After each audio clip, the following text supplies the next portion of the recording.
personne ne viendra à ton mariage, accepte-le. Mes parents ont laissé une note dans une enveloppe. J'ai souri, et en silence, j'ai annulé le loyer, la voiture et toutes les cartes de crédit qu'ils avaient utilisées à mon nom. Oui, j'avais déjà pris une décision, mais j'ai décidé de couper les ponts.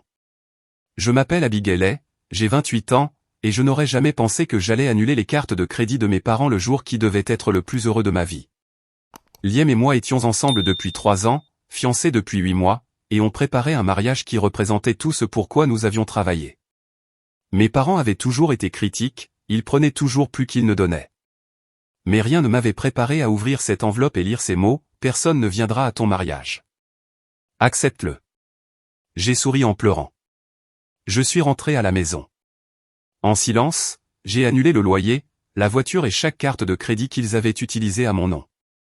Avant de vous raconter comment mes propres parents m'ont trahi le jour qui devait être le plus heureux de ma vie. Dites-moi depuis où vous regardez ceci. N'oubliez pas d'aimer la vidéo et de vous abonner si vous avez déjà dû vous défendre contre des membres de votre famille qui étaient censés vous soutenir. Grandir dans la maison des allées, ça voulait dire apprendre directement ce qu'est l'irresponsabilité financière. Mon père, Franck, était directeur des ventes dans un magasin de meubles local. Il gagnait un bon salaire, mais ce n'était jamais assez pour le style de vie que lui et ma mère, Carole, voulaient afficher. Ils avaient la voiture la plus récente du quartier. Des vêtements de luxe et des fêtes d'anniversaire extravagantes, tout payé avec des cartes de crédit pleines et des secondes hypothèques. L'apparence compte plus que les comptes bancaires, Abigail, disait souvent ma mère pendant qu'elle dépensait des centaines de dollars pour un sac à main, alors qu'on allait nous couper l'électricité. Les gens respectent le succès. Quand j'ai eu 12 ans, je savais déjà comment intercepter les lettres de relance dans la boîte aux lettres avant que mes parents ne rentrent. À 14 ans, je répondais aux appels des huissiers, inventant des excuses pour expliquer pourquoi mes parents n'étaient pas disponibles. C'était devenu normal. Mentir sur notre situation financière pendant que je regardais mes parents continuer à dépenser sans compter. « Tu t'inquiètes trop », me disait mon père avec mépris quand j'essayais de parler de budget. L'argent va et vient, c'est la vie. Mais moi, je ne pouvais pas avoir leur insouciance, pas quand je voyais le stress dans leurs yeux, les disputes nocturnes qu'ils pensaient que je n'entendais pas, et la façon dont ma mère fouillait la boîte aux lettres pour cacher certains courriers avant que mon père ne rentre. À 16 ans, j'ai eu mon premier boulot dans un supermarché du coin. J'ai ouvert mon propre compte bancaire et je l'ai protégé férocement. Mes parents trouvaient mon envie de travailler mignonne, jusqu'à ce qu'ils comprennent que je ne partageais pas mon argent.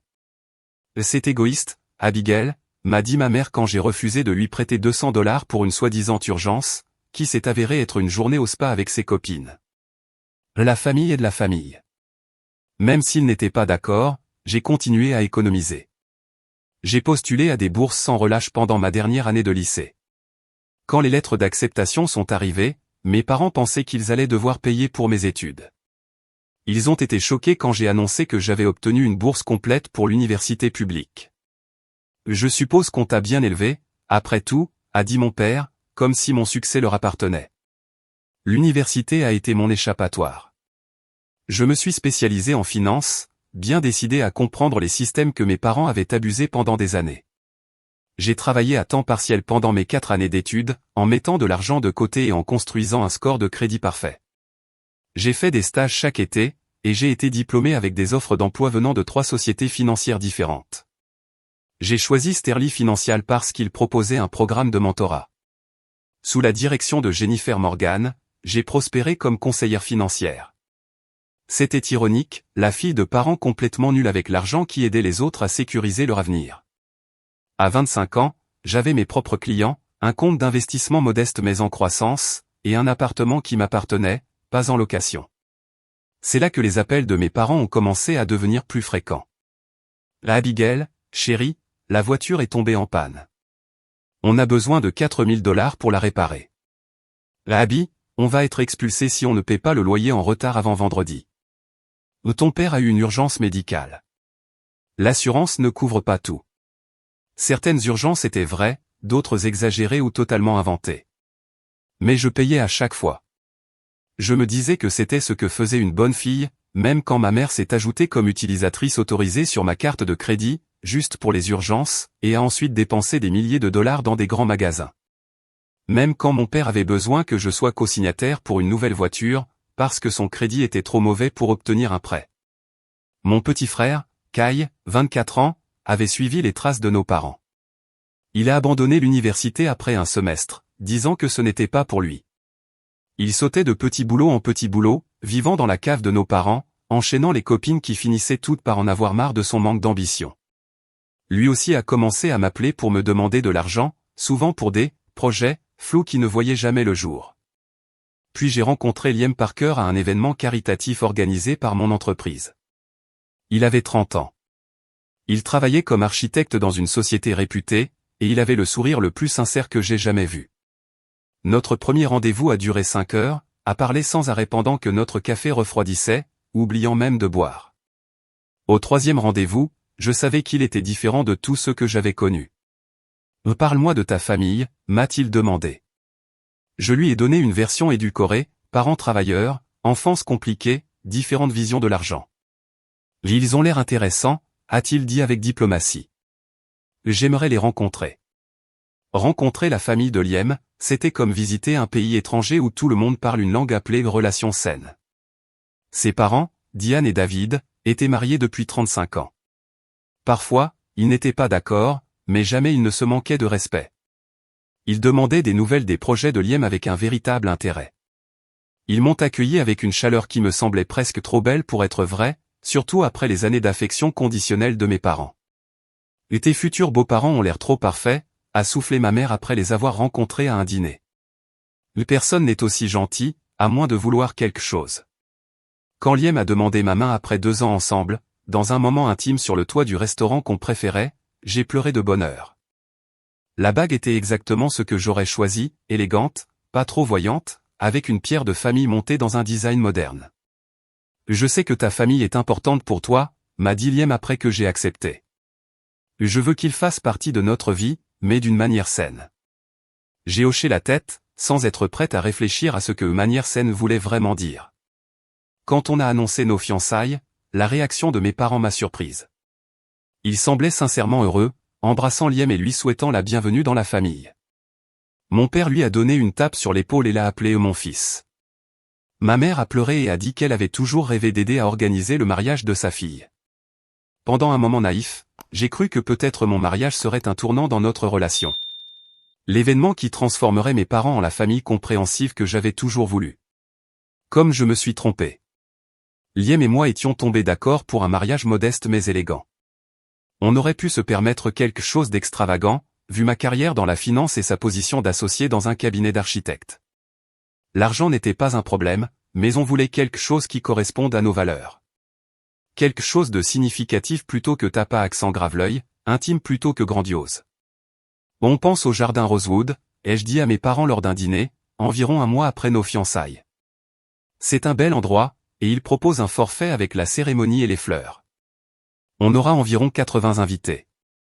Le visage de ma mère s'est décomposé immédiatement. 80 ? Ce n'est même pas un vrai mariage. On a tellement d'amis et de contacts qui devraient être là. Le jardin Rosewood ? A ricané mon père. Cet endroit, c'est du bas de gamme. Les mariages dans la famille AES sont des événements dont on se souvient. J'ai essayé de rappeler qu'ils n'avaient pas aidé à organiser un seul mariage AES depuis la réception désastreuse de mon cousin il y a 10 ans, à laquelle ils avaient assisté mais pas financé. Ils n'ont pas aimé mon commentaire.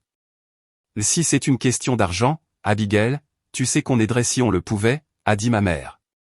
Tournant la situation habilement pour me faire culpabiliser. Tout le monde n'a pas eu ta chance. Liam a serré ma main sous la table. On s'était mis d'accord à l'avance pour ne pas mentionner que ses parents s'étaient gentiment proposé de payer le dîner de répétition, un geste traditionnel que Liam avait d'abord refusé. Jusqu'à ce que sa mère insiste en disant que c'était important pour eux. C'est nous qui payons le mariage, ai-je dit fermement. Et on veut que ce soit quelque chose qui nous ressemble. La conversation a changé, mais la tension est restée. C'était la première de nombreuses discussions sur le mariage qui se terminerait par mes parents me faisant me sentir égoïste de ne pas suivre leur vision. Une vision qu'ils ne soutenaient même pas financièrement. Quand j'ai choisi une robe simple et élégante qui coûtait environ $1000, ma mère a agi comme si je l'avais personnellement insultée. Ce n'est pas une robe de mariée, c'est une robe de cocktail avec une traîne, a-t-elle déclaré après avoir vu les photos. Une mariée doit ressembler à une princesse le jour de son mariage. Elle avait collectionné des découpures de magazines de robes qui, selon elle, iraient mieux à ma silhouette. Les styles qu'elle aimait coûtaient 3 fois plus que ce que j'avais dépensé. Et demandaient des soins et des ajustements qui me stressaient rien que d'y penser. J'ai tenu bon sur mon choix. La liste des invités est devenue un autre champ de bataille. Mes parents ont proposé 42 noms, des partenaires professionnels, des parents éloignés dont je ne me souvenais même plus. Et plusieurs amis qu'ils voulaient impressionner. Liam et moi avions convenu d'avoir 40 invités chacun, famille comprise. Quand je leur ai demandé de réduire leur liste à leurs 10 invités les plus importants, ils ont refusé d'en retirer un seul. Ces gens te connaissent depuis que tu es bébé, a insisté mon père. Même si je n'avais jamais entendu parler d'au moins 15 d'entre eux, ce serait une gifle de ne pas les inclure. Pendant ce temps, j'ai commencé à remarquer des dépenses étranges sur mes relevés de carte de crédit. Un achat de $300 dans une boutique de robes de mariée que je ne connaissais pas. Un dîner à $500 dans un restaurant chic, un soir où j'étais pourtant au travail jusqu'à tard. En vérifiant mes comptes en ligne plus attentivement, j'ai découvert que ma mère utilisait la carte de crédit d'urgence que je lui avais confiée. Prévue uniquement pour de vraies crises. Je l'ai confrontée pendant un déjeuner censé être agréable, pour discuter des arrangements floraux. Maman, il y a des dépenses sur ma carte que je ne reconnais pas. Tu l'as utilisée pour des choses liées au mariage? Elle n'a même pas eu la décence d'avoir l'air embarrassée. Ah oui, ça. J'ai vu la robe parfaite pour la mère de la mariée et je ne voulais pas t'embêter. Considère ça comme ton cadeau pour moi. Et le dîner, c'était avec des prestataires potentiels. C'était pour faire des recherches. Mais tu aurais quand même pu me demander d'abord, ai-je dit en essayant de garder une voix calme. Cette carte est pour de vraies urgences. Ce n'est pas une urgence que ta mère veuille être. La plus belle à ton mariage, dit-elle en riant, comme si c'était une blague entre nous. En plus, tu gagnes plus en un mois que ce que ton père et moi gagnons en 6.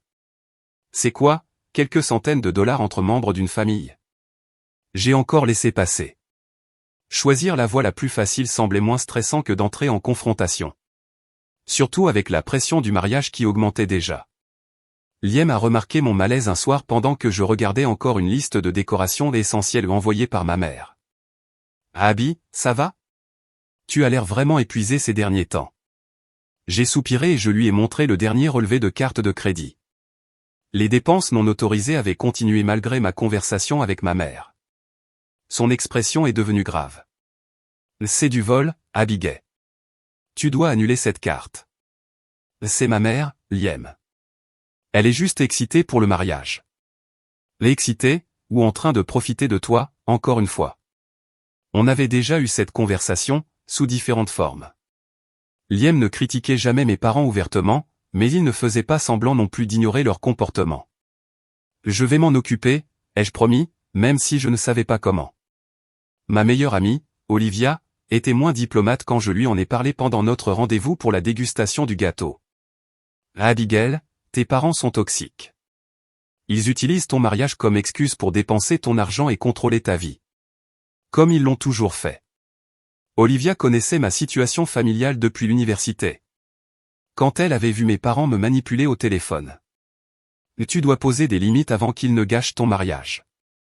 Ils ne feraient pas ça, ai-je dit, sans trop y croire. Au fond, je pensais qu'ils voulaient que je sois heureuse. Olivia m'a lancé un regard qui disait clairement qu'elle n'y croyait pas.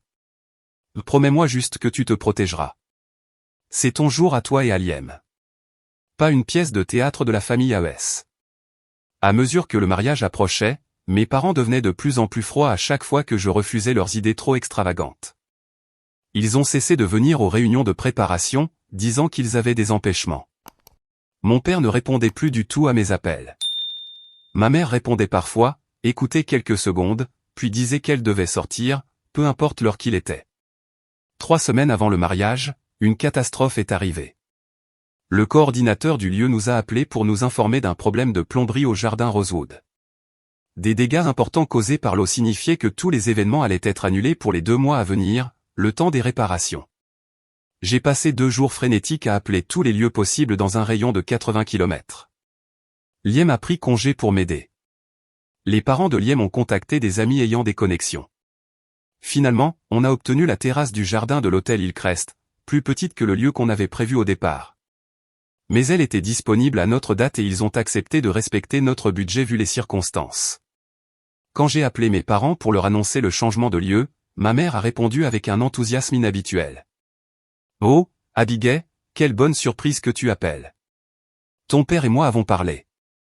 Et nous avons quelque chose d'important à te donner pour le mariage.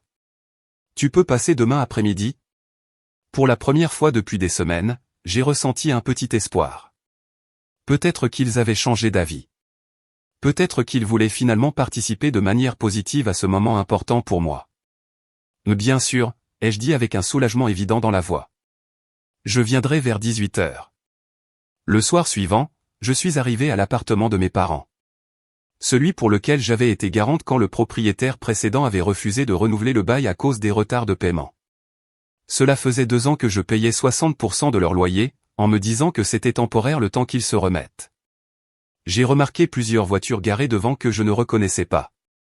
Quand j'ai frappé, la porte s'est ouverte sur mes parents, en plein dîner avec des invités. 6 de leurs amis étaient dans le salon avec des verres de vin à la main, riant de quelque chose que mon père venait de dire. « Abigail !» s'est exclamé ma mère d'un ton joyeux et forcé. « On ne t'attendait pas avant 19h. » J'avais dit 18h, ai-je corrigé, confuse par la scène. Rien ne montrait qu'il s'était préparé pour parler du mariage. Je l'ai dit clairement. « Entre. Tu te souviens des Wilson et des Black, n'est-ce pas? Et du docteur Mich, et du groupe de golf de ton père. » J'ai salué poliment les invités, que je reconnaissais vaguement de certains événements passés.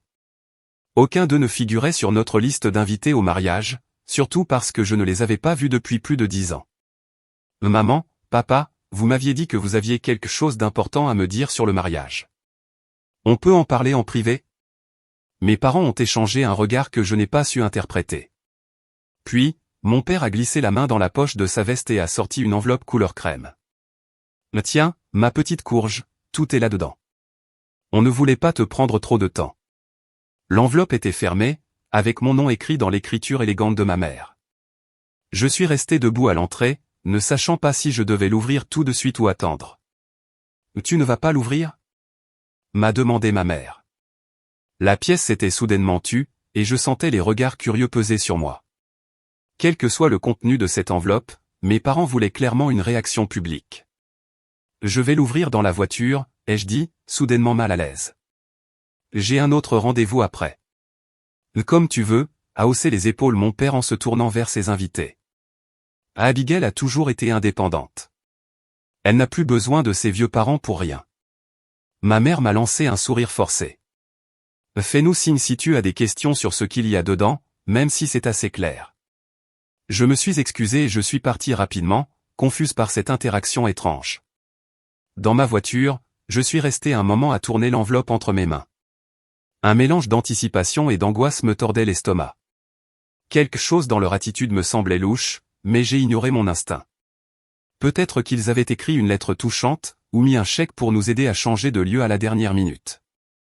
J'ai ouvert l'enveloppe avec précaution et j'ai déplié la seule feuille cartonnée qu'elle contenait. Au centre de la page, avec l'écriture reconnaissable de ma mère, 9 mots m'ont glacé le sang. « Personne ne viendra à ton mariage. Accepte-le. » Sous cette déclaration cruelle, il y avait un paragraphe que je ne pouvais plus lire à travers mes larmes soudaines. « Nous avons décidé que ton mariage avec Liam est une erreur. Il t'a changé, il t'a retourné contre ta famille. Aucun de nos amis ou proches n'assistera à cette mascarade. Si tu avais choisi un lieu convenable et respecté notre opinion, les choses auraient pu être différentes. Ne compte pas sur notre soutien pour un mariage que nous ne pouvons pas approuver.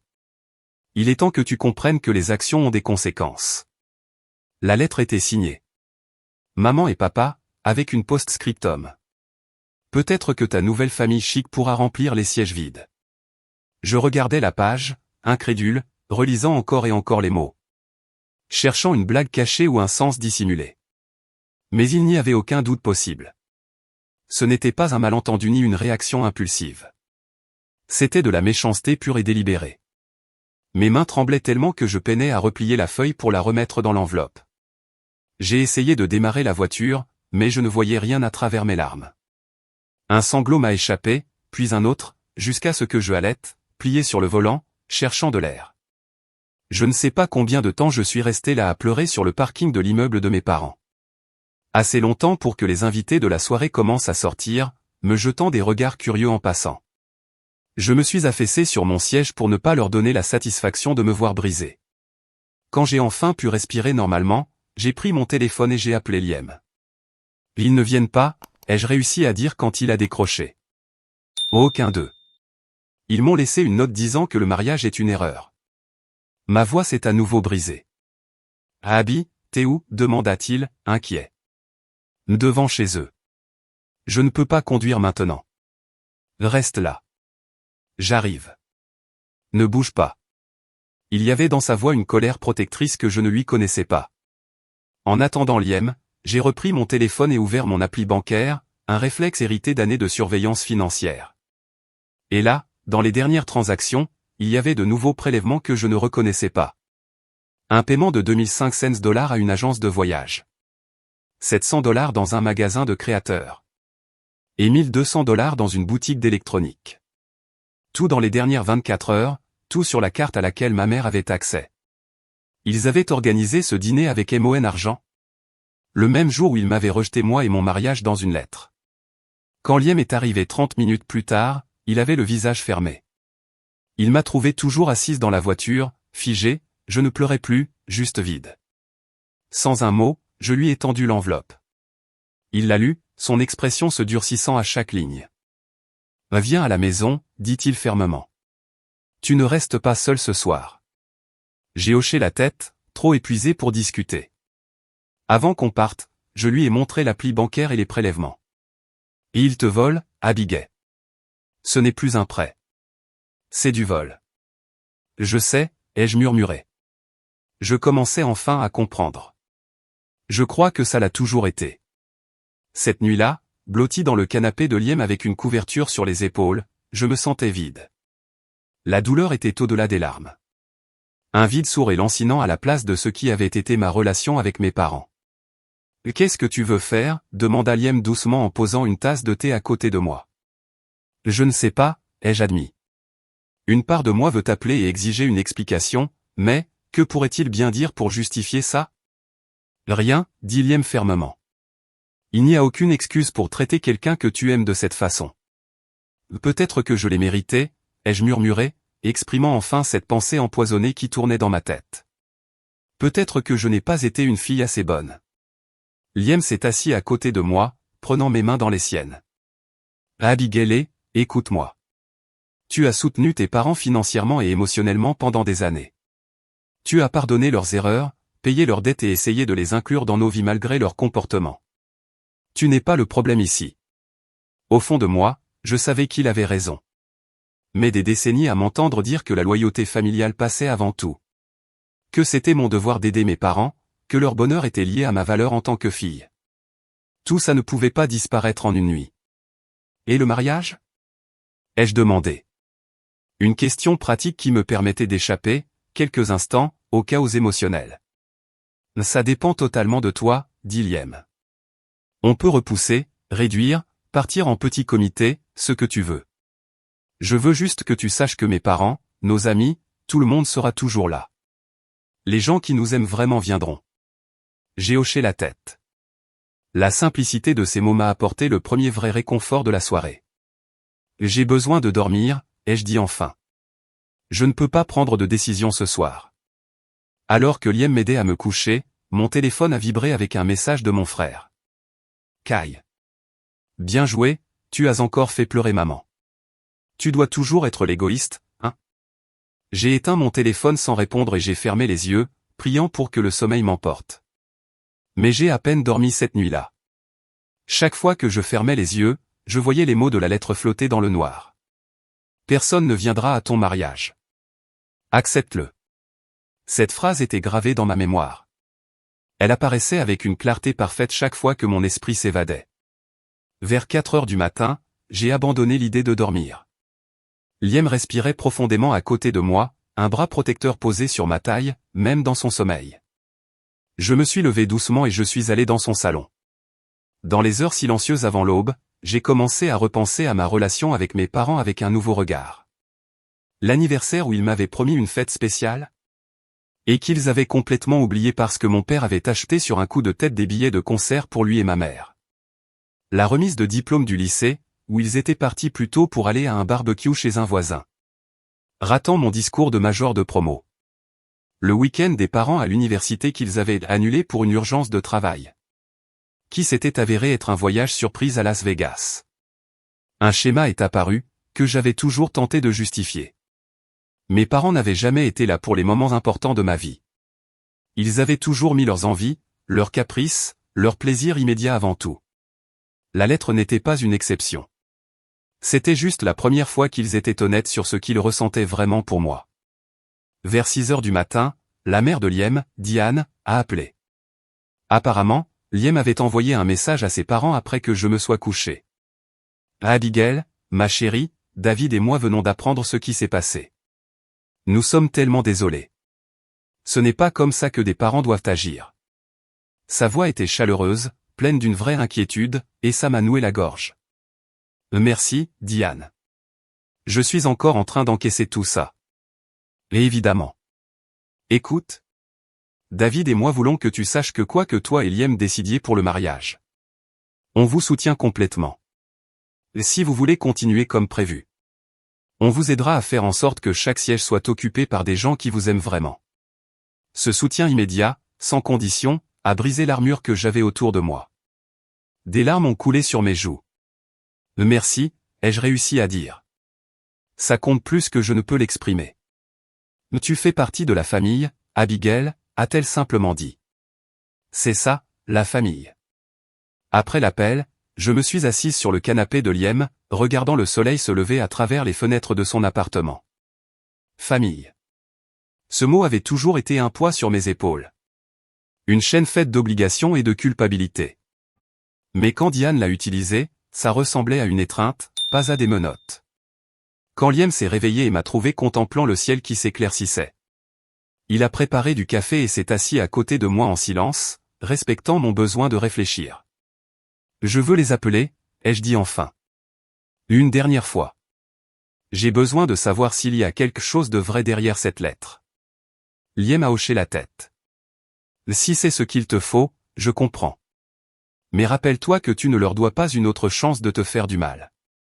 J'ai rallumé mon téléphone et j'ai composé le numéro de mon père. Ça a sonné 4 fois avant qu'il ne décroche.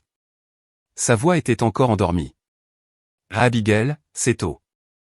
J'ai lu votre lettre, ai-je dit, d'un ton plus ferme que je ne l'aurais cru. Ah, fit-il, presque dédaigneux. Ta mère était énervée à cause du changement de lieu. Tu la connais. La lettre disait que mon mariage est une erreur. Et que personne ne viendrait. Elle disait que Liam m'a retourné contre vous. C'est bien plus qu'une histoire de salle de réception. J'ai entendu un murmure en arrière-plan, puis la voix de ma mère. C'est Abigail. Passe-moi le téléphone. Un instant plus tard, ma mère était en ligne. Abigail, franchement, tu fais encore ton cinéma comme toujours. Cette lettre, c'était juste pour attirer ton attention.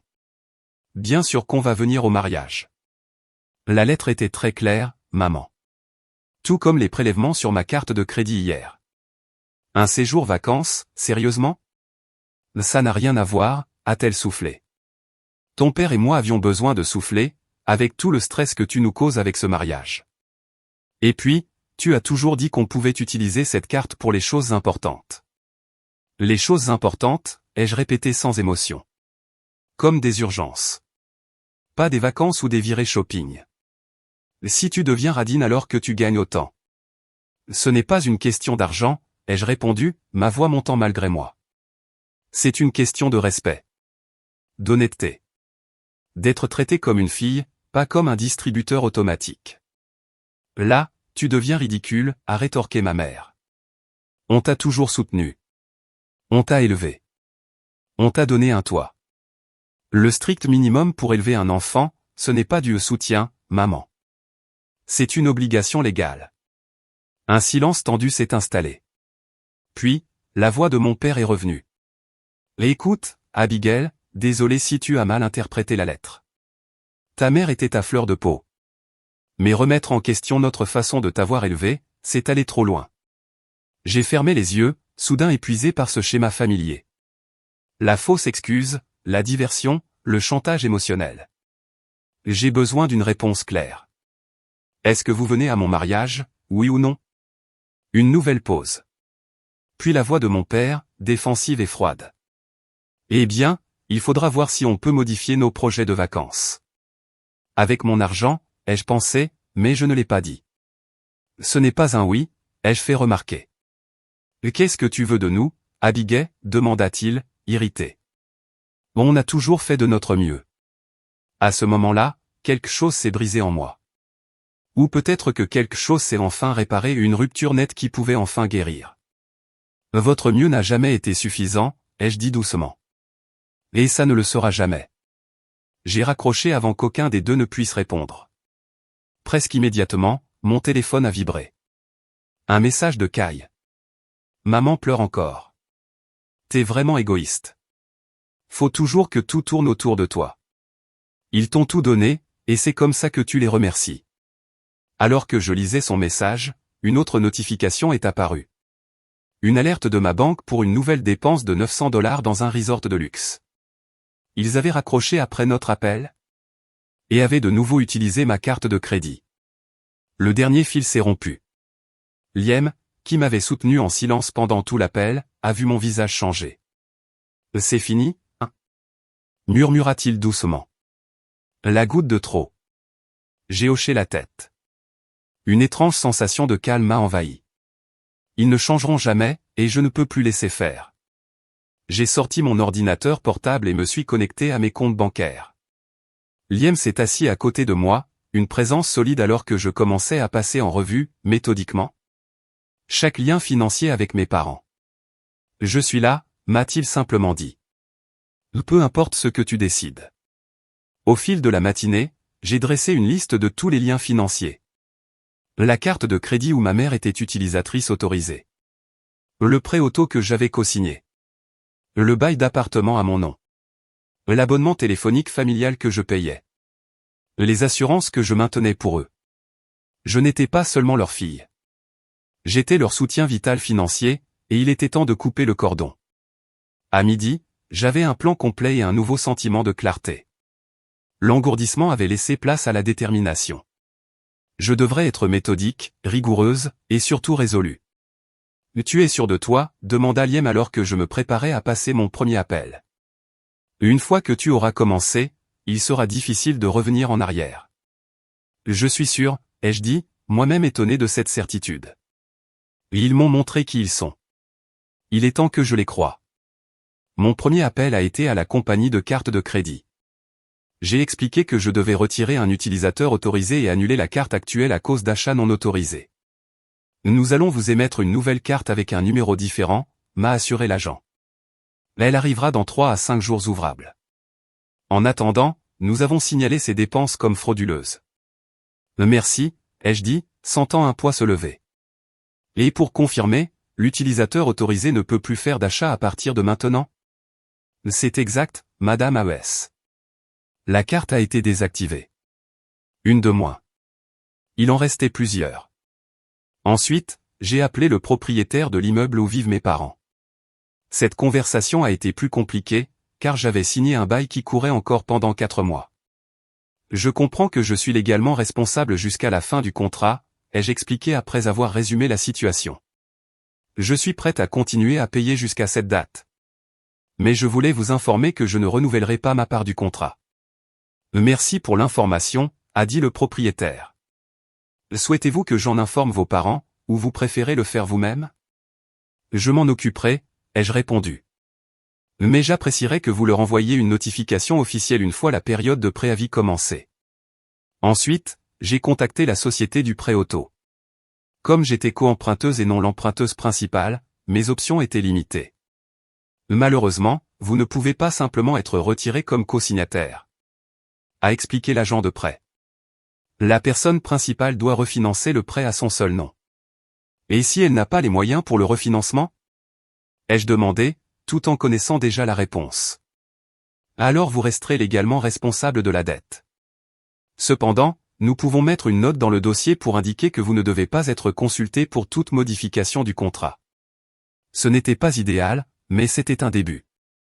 Je m'en occuperai plus tard de manière plus définitive. Entre deux appels, j'ai envoyé un message à mon amie Sarah, assistante juridique dans un cabinet spécialisé en droit familial et financier. J'ai besoin de conseils juridiques pour séparer mes finances de celles de ma famille. Tu es dispo pour un café demain? Elle m'a répondu immédiatement. Bien sûr. Tout va bien? Ça va aller. Ai-je répondu. Je mets enfin des limites. Il était temps, a-t-elle répondu avec un emoji de soutien. Je suis fier de toi.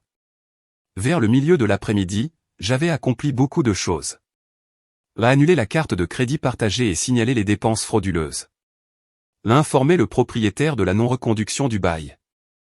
Poser des restrictions sur le prêt auto. Retirer mes parents de mon forfait téléphonique familial. Contacter mon assureur pour les retirer de mes contrats. Activer la surveillance de crédit pour être alerté de toute ouverture de compte à mon nom. Changer les mots de passe de tous mes comptes bancaires. Documenter toutes les dépenses non autorisées pour une possible action légale. Pendant tout ce temps, Liam m'apportait de l'eau, préparait le déjeuner et m'apportait un soutien calme et constant. Il n'a jamais interrompu ou tenté de m'influencer.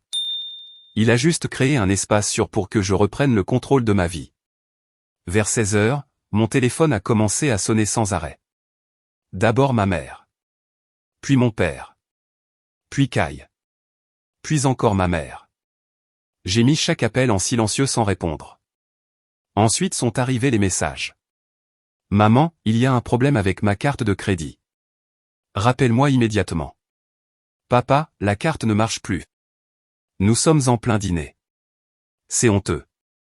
Kai, qu'est-ce que t'as encore foutu? Maman et papa sont en train de péter un câble. Maman, Abigail, réponds à ton téléphone tout de suite. Papa, c'est inacceptable. C'est à cause de cette stupide lettre? On a dit qu'on était désolé. En réalité, il ne l'avait jamais dit. Après des dizaines de messages de plus en plus frénétiques et colériques. J'ai envoyé un seul texto au téléphone de ma mère, sachant que mon père le verrait aussi. Assumez-le. La satisfaction que j'ai ressentie était à la fois vindicative et douloureuse. Je ne voulais pas leur faire du mal. Je voulais juste qu'ils arrêtent de me blesser. Les messages ont continué, devenant plus désespérés à mesure qu'ils comprenaient ce que j'avais fait. Le soir, le ton avait changé, de la colère à la manipulation. Maman, je ne comprends pas pourquoi tu nous punis comme ça. Papa, on t'a toujours soutenu. Ta mère pleure. C'est vraiment comme ça que tu veux que ça se termine? Kai, maman a dû prendre un calmant. J'espère que t'es contente. L'ancienne Abigail se serait écroulée sous ses attaques. Aurait couru s'excuser à tout prix.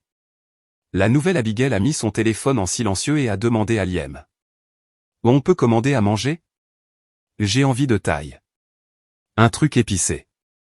Il a souri, comprenant le sens de mon ton détaché. L'épicé, c'est parfait. Ce soir-là, alors qu'on mangeait des nouilles piquantes sur son balcon. Le téléphone de Liam a sonné. C'était encore sa mère. Salut maman, répondit-il en mettant le haut-parleur. Vous parlez aux deux, Abigail chérie, dit la voix chaleureuse de Diane. Comment tu vas? Je vais bien, répondis-je, surprise de voir que c'était plutôt vrai. J'ai pris des mesures aujourd'hui pour séparer mes finances de mes parents. Bravo, dit-elle avec fermeté. David et moi avons parlé et on voulait te dire qu'on a contacté l'organisatrice de mariage. Tout avance bien avec le nouveau lieu. Et on s'est proposé pour organiser un dîner d'accueil pour les invités venus de loin la veille du mariage. Diane, c'est trop, ai-je protesté. Vous organisez déjà le dîner de répétition. C'est des bêtises. Ce mariage va avoir lieu et il sera magnifique. C'est notre cadeau pour vous deux. Après avoir raccroché, j'ai posé ma tête sur l'épaule de Liam. Submergé par le contraste entre le soutien de sa famille et la trahison de la mienne. Tes parents sont incroyables, ai-je chuchoté. Ils pensent que toi aussi, tu le es, a-t-il dit en embrassant le sommet de ma tête. Cette nuit-là, j'ai dormi profondément pour la première fois depuis l'ouverture de l'enveloppe. Il y aurait encore des batailles à venir. Je n'avais pas d'illusion, mes parents n'allaient pas accepter ma décision sans se battre. Mais j'avais fait les premiers pas cruciaux vers la liberté. Le lendemain matin, j'ai retrouvé Sarah dans un café, loin du quartier de mes parents. Bon, légalement, voici ta situation, expliqua-t-elle après m'avoir écouté. Tu as le droit de fermer toute carte de crédit dont tu es la titulaire principale. Tu es responsable du bail jusqu'à la fin, mais ne pas le renouveler est parfaitement légal avec un préavis suffisant. Le prêt auto est plus compliqué. Tu devrais peut-être voir un conseiller financier pour le rembourser et revendre la voiture si tes parents ne paient plus. Et le harcèlement ? Ai-je demandé en lui montrant les tonnes de messages que j'avais reçus. Tu peux bloquer leur numéro. Si ça va jusqu'à ce qu'ils se pointent chez toi ou au boulot, tu pourrais demander une ordonnance d'éloignement. Mais ça, c'est une mesure forte. Pour l'instant, documente tout. J'ai hoché la tête et pris des notes dans mon téléphone. Et le mariage, légalement parlant. Est-ce qu'ils peuvent l'interrompre ? Sarah secoua la tête. Un mariage, c'est un événement privé. Tu contrôles qui est invité. Si tu t'inquiètes qu'ils viennent sans être invités, je te conseille de prendre de la sécurité. Notre conversation a renforcé ce que je savais déjà, j'étais dans mon droit, même si j'étais encore émotionnellement fragile. En partant, Sarah m'a serré fort dans ses bras. Je t'ai vu trouver des excuses pour eux pendant des années, Abigail. Je suis très fier que tu te mettes enfin en premier. En rentrant à l'appartement de Liam, j'ai trouvé un bouquet de fleurs m'attendant. Un superbe arrangement de lys et de roses. La carte disait: à notre fille Abigail et notre fils Liam. Votre amour mérite d'être célébré. On se voit au mariage. Avec tout notre amour, Diane et David. Pour la deuxième fois en 24 heures, j'ai pleuré. Mais cette fois, ce n'était pas de tristesse. C'était de gratitude et d'espoir. La semaine qui a suivi ma rupture financière avec mes parents a été plus difficile que prévu. J'étais préparé à leur colère et leur manipulation. Mais je n'étais pas prête à la vitesse à laquelle ils allaient monter les autres contre moi. Mon téléphone a été inondé de messages de parents éloignés et d'amis de la famille. Des gens dont je n'avais pas eu de nouvelles depuis des mois, voire des années. Tous soudainement inquiets pour ma relation avec mes parents. « Ta mère est dévastée », a écrit ma tante Brenda. Quel que soit le désaccord, la famille reste la famille. Elle a toujours été dramatique, mais là, tu vas trop loin, a écrit mon cousin Hasson. Ils t'ont tout donné. Ton père dit que tu les as coupés complètement. C'est à cause de ton fiancé. Il te manipule. Ce message venait du plus vieil ami de mon père. Un homme qui ne m'avait presque jamais adressé la parole aux réunions de famille. Cette attaque coordonnée a rendu une chose très claire. Mes parents contrôlaient le récit. Ils se présentaient comme les victimes d'une fille ingrate. Aucun mot sur la lettre. Aucun mot sur l'abus financier. Aucun mot sur leur refus d'assister au mariage. Avec l'aide de Liam, j'ai rédigé une réponse simple à envoyer à ceux qui me contactaient. Merci pour votre inquiétude. C'est un sujet privé entre mes parents et moi. J'espère que vous comprendrez que je fais ce qui est nécessaire pour mon bien-être. Certains ont respecté ma limite. D'autres ont insisté, demandant des explications. Ou menaçant de rompre avec moi à leur tour. À cela, je n'ai pas répondu. Ils te montrent qui ils sont, m'a dit Liam un soir alors qu'il lisait certains messages. Ceux qui exigent que tu gardes des relations toxiques ne sont pas des gens que tu as besoin de garder dans ta vie. Il avait totalement raison. Mais ça ne rendait pas la perte moins douloureuse. Mon cercle familial rétrécissait rapidement. Et chaque jour ajoutait une chaise vide de plus à notre mariage. Puis, de manière inattendue, un message est arrivé. De la sœur de ma mère, ma tante Julia. Nous n'avions jamais été proches. Elle et ma mère s'étaient éloignées il y a des années, à cause d'une soi-disant offense que ma mère n'a jamais vraiment expliquée. À Abigail, j'ai appris ce qui s'est passé. Contrairement aux autres, elle voulait entendre ma version avant de juger. Elle m'a demandé si on pouvait prendre un café. J'étais méfiante, mais j'ai accepté de la rencontrer dans un lieu neutre. Un café à mi-chemin entre nos maisons. Julia est arrivée, l'air nerveux mais déterminé. Je n'ai pas parlé à ta mère depuis 3 ans. A-t-elle avoué une fois installée avec nos boissons. Mais quand le cousin Hasson m'a appelé en hurlant que tu avais abandonné tes parents. J'ai su qu'il devait y avoir autre chose. Avec prudence, j'ai raconté la vérité. La lettre, l'abus financier, les années de manipulation émotionnelle. Pendant que je parlais, l'expression de Julia est passée de l'inquiétude à une sombre reconnaissance. C'est Carole dans toute sa splendeur, dit-elle quand j'eus terminé. Ta mère a fait exactement la même chose à nos parents. Elle leur a emprunté de l'argent, a fait des promesses, puis les a coupés dès qu'ils ont dit non. Elle et ton père ont toujours vécu au-dessus de leurs moyens, aux frais des autres. Julia a tendu la main au-dessus de la table et a serré la mienne.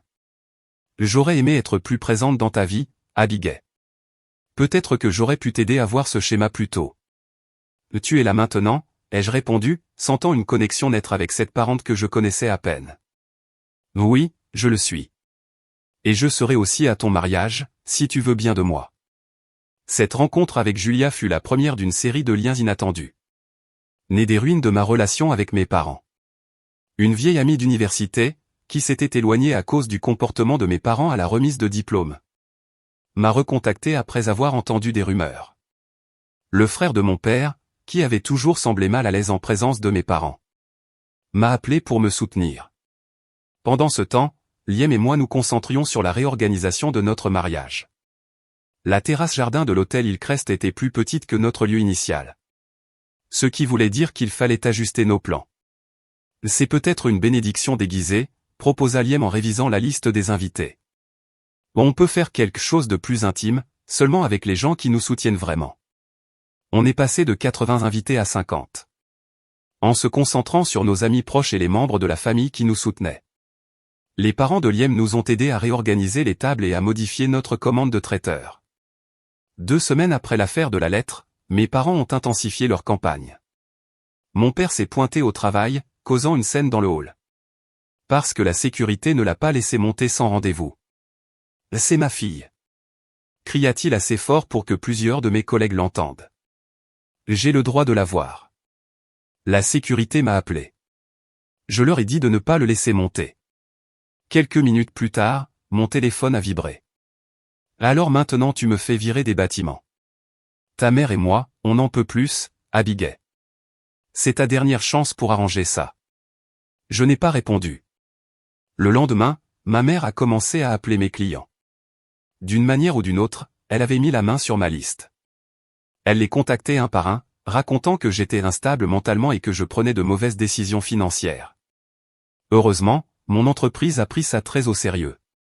Ma responsable, Jennifer, a immédiatement fait envoyer une lettre de mise en demeure à mes parents par notre service juridique. C'est du harcèlement et possiblement de la diffamation, m'a-t-elle dit. On a tout documenté si jamais tu veux engager une action en justice.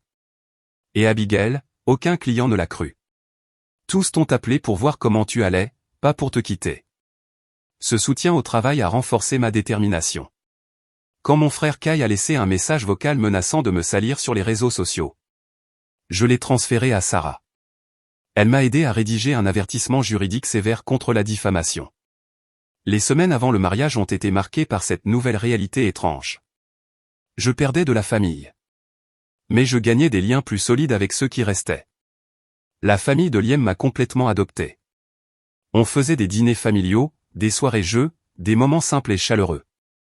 Mes amitiés se sont renforcées avec ceux qui se souciaient vraiment de moi, offrant un soutien pratique et émotionnel. On a dû annuler les enterrements de vie de jeunes filles et de garçons, et les transformer en petits rassemblements intimes. Mes demoiselles d'honneur Olivia, Sarah et 2 autres amies m'ont organisé une journée spa relaxante à la place du week-end prévu. Moins de drame, plus de détente, déclara Olivia en préparant les massages. Exactement ce qu'il te faut maintenant. Il restait 3 jours avant le mariage quand Julia m'a appelé avec des nouvelles inattendues. Je pensais que tu devais savoir. Carole et Frank disent à tout le monde qu'ils partent en croisière le week-end de ton mariage. Comme excuse pour leur absence. J'ai ri. Un rire vide. Une croisière qu'ils ont sûrement payée avec une carte de crédit qu'ils ne peuvent pas rembourser. Très probable, a acquiescé Julia. Mais je voulais te prévenir, au cas où il viendrait pour faire un scandale. Ça serait bien le genre de Carole de vouloir le drame. Sur les conseils de Julia, nous avons ajouté une sécurité à l'entrée. Un membre du personnel devait vérifier chaque nom sur la liste, avec des consignes très strictes sur qui pouvait ou non entrer. La veille de notre mariage, Liam et moi étions assis sur son balcon, regardant les étoiles. Le lendemain, nous serions mari et femme, entourés de personnes qui nous souhaitaient sincèrement le meilleur. Des regrets, demanda-t-il doucement. J'ai pris le temps de réfléchir à la question. Je regrette de ne pas avoir mis de limites plus tôt. Je regrette de les avoir laissés profiter de moi aussi longtemps. Je me suis tourné vers lui et j'ai croisé son regard. Mais je ne regrette pas d'avoir coupé les ponts. Pas une seule seconde. Il a souri et a entrelacé ses doigts aux miens. Demain va être parfait, tu sais. Pas parce que tout va se passer comme prévu. Mais parce qu'on va commencer notre vie sur des bases saines. J'ai posé ma tête sur son épaule, et je savais qu'il avait raison. Le mariage serait plus petit que prévu. Avec des absences remarquées de mon côté. Mais chaque personne présente serait là par amour. Pas par obligation, ni pour sauver les apparences. Pour la première fois de ma vie. J'étais entouré uniquement de gens qui voulaient mon bien. Et cette pensée m'a apporté une paix inattendue. Le jour de mon mariage s'est levé sous un ciel clair. Avec une brise légère, un temps parfait pour notre cérémonie dans le jardin. Je me suis réveillé dans la chambre d'amis d'Olivia. Où j'avais dormi la veille, suivant la tradition. Prête pour le grand jour, future mariée, demanda Olivia en m'apportant un café au lit. Plus prête que je ne l'ai jamais été, répondis-je sincèrement. La matinée a passé dans un tourbillon d'activités. Coiffeur, maquilleur, photographe immortalisant chaque moment. Mes demoiselles d'honneur m'ont entouré de rire et de soutien. Créant l'ambiance joyeuse que toute mariée mérite. Je n'ai ressenti qu'une seule fois une vive douleur d'absence. Au moment d'enfiler ma robe. Cette robe simple et élégante que ma mère avait rejetée en disant que ce n'était pas une vraie robe de mariée. J'ai eu une pensée fugace. Dans un autre monde, ma mère serait ici, m'aidant à fermer la fermeture éclair. Peut-être même en pleurant en voyant sa fille devenir mariée. Julia, devinant mon instant de tristesse, est intervenue. Tu es absolument éblouissante, Abigail. Liam ne saura pas ce qui lui arrive. J'ai souri, reconnaissante. Merci d'être là, Julia. Ça compte plus que tu ne l'imagines. Je n'aurais raté ça pour rien au monde, répondit-elle en ajustant mon collier. Maintenant, allons te marier. La terrasse du jardin de l'hôtel Hillcrest avait été transformée avec des roses blanches. De la verdure douce et un éclairage délicat. 50 chaises étaient alignées en rang soigné. Le tapis de l'allée parsemé de pétales de roses. Un quatuor à cordes jouait doucement pendant que les invités s'installaient. Depuis l'intérieur, où j'attendais. Je pouvais voir Liam debout devant l'autel. Élégant dans son costume gris anthracite, parlant à voix basse avec l'officiant. Son témoin, son frère Ben, se tenait à ses côtés. Faisant des blagues qui faisaient sourire Liam. C'est l'heure, murmura la coordinatrice de mariage. Tu es prête? J'ai pris une grande inspiration. Traditionnellement, un père accompagne sa fille à l'autel. J'avais prévu de marcher seul, symbole de mon indépendance et de mon autonomie. Mais quand la musique a changé pour le morceau de procession que nous avions choisi. David, le père de Liam, est apparu à mes côtés. Abigail, dit-il doucement. Je ne suis pas ton père et je ne prétendrai jamais le remplacer. Mais si tu m'en donnais l'honneur, je serais fier de t'accompagner. Mes yeux se sont remplis de larmes. J'aimerais beaucoup, ai-je réussi à dire. David m'a offert son bras. Et ensemble nous avons entamé la marche vers Liam. Tous les regards se sont tournés vers nous. Plein d'un bonheur sincère. J'ai vu Olivia et Sarah essuyer des larmes. Julia rayonnante de fierté. Et Diane qui se tamponnait les yeux avec un mouchoir. Et tout à coup, les sièges vides n'avaient plus aucune importance. Les absences s'étaient dissoutes face à l'immense amour présent. Arrivé à l'hôtel, David m'a embrassé sur la joue. Et a placé ma main dans celle de Liam avant d'aller s'asseoir aux côtés de Diane. Liam a serré mes doigts doucement. Ses yeux me disant tout ce que les mots ne pouvaient pas. Chers amis, commença l'officiant. Nous sommes réunis ici aujourd'hui pour célébrer l'union de Liam et Abigail. Et qui ont choisi de marcher ensemble dans la vie comme compagnons, meilleurs amis, et désormais mari et femme.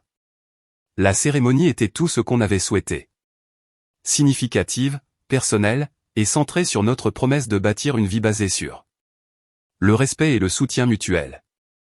Nous avons échangé des vœux écrits par nous-mêmes, promettant. Je promets d'être ton port dans la tempête, dit Liam. D'être à tes côtés quand les temps seront durs. Et de fêter avec toi les jours de soleil. Je promets de faire confiance à notre amour, ai-je répondu. De communiquer avec honnêteté. Et de te choisir chaque jour comme mon compagnon et ma famille. Quand l'officiant nous a déclarés mari et femme. La petite assemblée a éclaté en applaudissements et en acclamations. Dans ce moment parfait, je n'ai ressenti aucune absence. Rien que de la plénitude. La réception fut intime et joyeuse. Les tables décorées de fleurs et de bougies créaient une ambiance chaleureuse. Pendant les toasts, Julia m'a surprise en demandant à parler. Elle leva son verre, le visage sérieux mais bienveillant. Je veux reconnaître qu'aujourd'hui n'a pas été exempt d'ombre pour Abigail, commença-t-elle. Quand les liens familiaux se brisent, la douleur résonne dans chaque célébration, même les plus heureuses. Mais en regardant autour de cette salle, je vois un nouveau type de famille se former. Une famille basée sur le choix, et non l'obligation. Sur l'amour, et non le devoir. Elle se tourna vers nous. Abigail, tu as montré un courage remarquable. En choisissant le bonheur plutôt que la coutume. La santé plutôt que le mal. Que votre mariage soit la famille que vous méritez tous les deux. Une famille qui vous élève, pas qui vous écrase. Il n'y avait pas un œil sec dans la pièce lorsque tout le monde leva son verre. Plus tard, pendant la danse, la mère de Liam est venue vers moi avec un petit paquet. Ceci est arrivé chez nous hier, expliqua-t-elle. On a hésité à te le donner aujourd'hui. Mais on s'est dit que tu devais avoir le choix. L'adresse de l'expéditeur était celle de mes parents. Un instant, j'ai envisagé de le jeter sans l'ouvrir. Mais la curiosité a été plus forte. À l'intérieur, un petit cadre photo argenté. Dedans, une photo de moi enfant, sur les épaules de mon père dans un parc. Au dos, une note écrite de la main de ma mère. On t'aime encore, malgré tout. Aucune excuse. Aucune reconnaissance du mal causé. Juste un rappel passif-agressif de moments heureux. Avec l'implication que c'était moi qui avais tout gâché. Je l'ai montré à Liam. Qui a secoué la tête avec tristesse. Qu'est-ce que tu veux en faire? M'a-t-il demandé. J'ai réfléchi un instant, puis j'ai tendu le cadre à Diane. Est-ce que ça te dérange de le garder pour moi pour l'instant? Je ne veux pas que ça occupe une place aujourd'hui. Mais peut-être que j'en voudrais un jour. Bien sûr, ma chérie, dit-elle en le glissant dans son sac. Tout ce dont tu as besoin. Le lendemain matin, nous sommes partis en lune de miel. 2 semaines au Portugal, loin du drame familial et des souvenirs douloureux. Main dans la main dans les rues pavées. Mangeant des fruits de mer dans de petits restaurants. Regardant le soleil se coucher sur l'océan Atlantique. Je sentais la tension quitter lentement mon corps. Je crois que je suis enfin en train de lâcher prise, ai-je dit à Liam une nuit sur le balcon de notre hôtel. Pas pardonner exactement, mais cesser d'espérer qu'il change un jour. C'est une forme de liberté, répondit-il doucement. À notre retour, nous avons appris que mes parents avaient bien quitté leur appartement. Pas pour déménager à proximité.